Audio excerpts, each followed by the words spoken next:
Un prisonnier qui venait tout juste de purger 20 ans de peine arrive dans un restaurant et prend son petit déjeuner. Soudain, dehors, une file de voitures de patrouille apparaît et encercle l'endroit sans laisser la moindre ouverture. Jack voit les policiers prêts à intervenir comme s'ils entraient en zone de guerre. Il observe rapidement tout l'intérieur du restaurant et en constatant qu'il n'y a qu'un couple de personnes âgées et 2 enfants en train de jouer, il comprend immédiatement que la police est venue pour lui. Jack n'hésite pas une seconde. Avec sang-froid, il repose sa fourchette sur la table et sort un billet de 100 pour payer. À cet instant précis, 2 agents lourdement armés défoncent la Police, on bouge plus! Bouge pas! Maintenant, glisse-toi sur le côté, lève-toi de cette banquette. Tout en douceur. Dépêche-toi!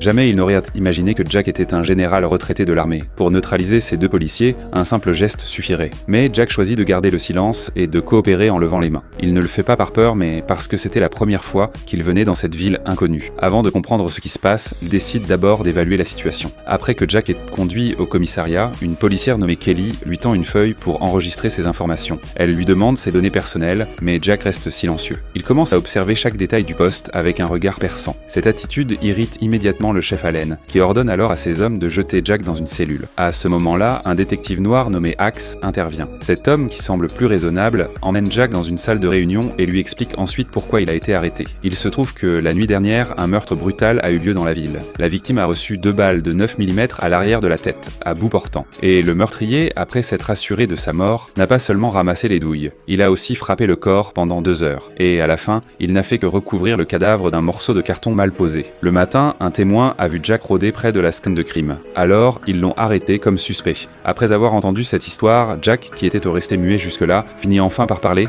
Parce que j'ai tué personne. Pas récemment en tout cas. Et pas dans cette ville. Et à partir des détails qu'Axe vient de décrire, Jack en déduit aussitôt. Là, il y avait 3 tueurs. Je suis tout oui.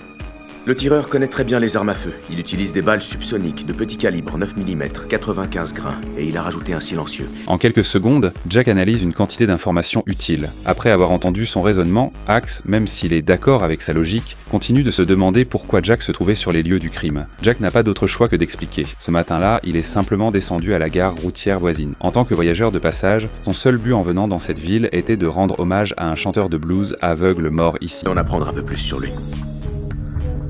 J'adore la musique. Cependant, la police n'a trouvé sur lui qu'une brosse à dents, une médaille de guerre française et $200. Venir de 800 km avec si peu d'affaires, personne n'a cru à son histoire. Alors, sans alibi, Axe l'a enfermé sans pitié, et tout semblait au point mort. Mais l'affaire prend un tournant. La police découvre un numéro de téléphone inscrit sous la semelle de la chaussure de la victime. Axe suit cette piste et retrouve rapidement le propriétaire du numéro. Il s'appelle Paul, un cadre bancaire. Cet homme en costume et cravate se montre d'abord arrogant, affirmant qu'il ne sait rien. Mais lorsqu'il aperçoit une voiture noire à l'extérieur par la fenêtre, son visage se remplit de panique. Sans même attendre que la police termine l'exposé, il avoue précipitamment « C'est moi.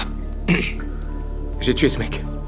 C'était moi. » Il coupe même l'agent de Kelly quand elle commence à lui lire ses droits, comme si entrer en prison était son plus grand désir. Mais Axe, perspicace, comprend immédiatement que cet aveu est faux. Il commence alors à le tester. Donc vous voulez me faire croire que vous, qui n'avez aucun casier judiciaire, vous avez tué un inconnu sans raison?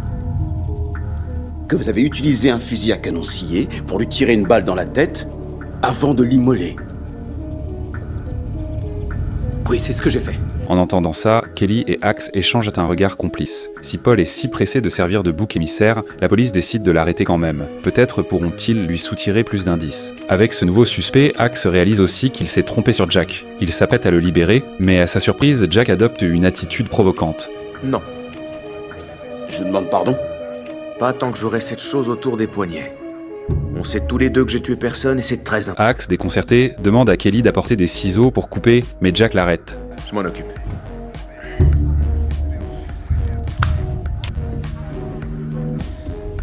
Vous faites du recyclage?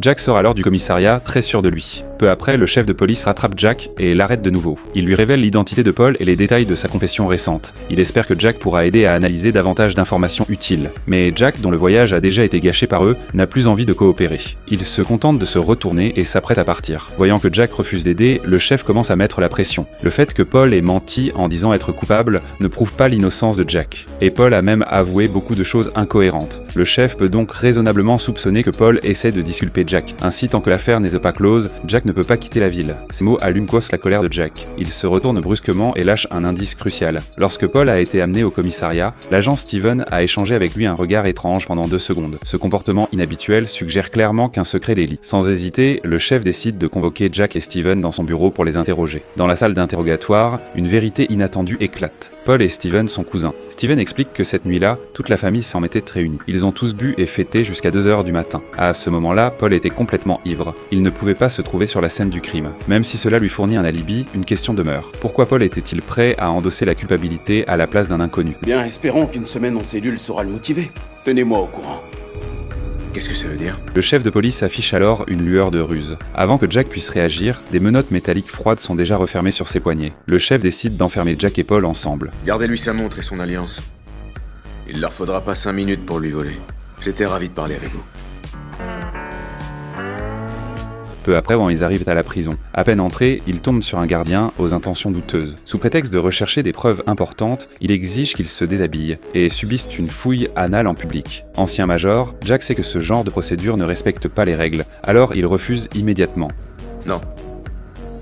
Les fouilles au corps systématiques sont anticonstitutionnelles, sauf s'il y a des raisons évidentes de soupçonner une activité criminelle.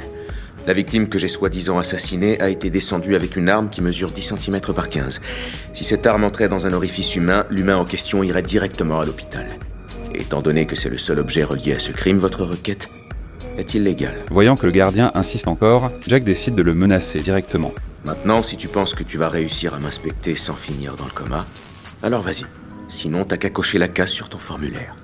Face à cet homme imposant, le gardien ravale sa colère, termine les formalités d'entrée et les conduit à leur cellule. Son regard reste plein d'hostilité. Il ne laissera pas Jack tranquille si facilement. Le lendemain matin, grâce à son instinct aiguisé, Jack remarque que quelque chose d'étrange se passe dans la prison. Sous les yeux des criminels qui les observent, Jack, fort et sûr de lui, reste calme. Mais Paul, à l'allure plus fragile, n'a pas la même chance. Dans un environnement aussi brutal, son apparence attire rapidement l'attention. Comme prévu, un chef de prison connu sous le nom de Le Noir commence bientôt à s'intéresser à Paul.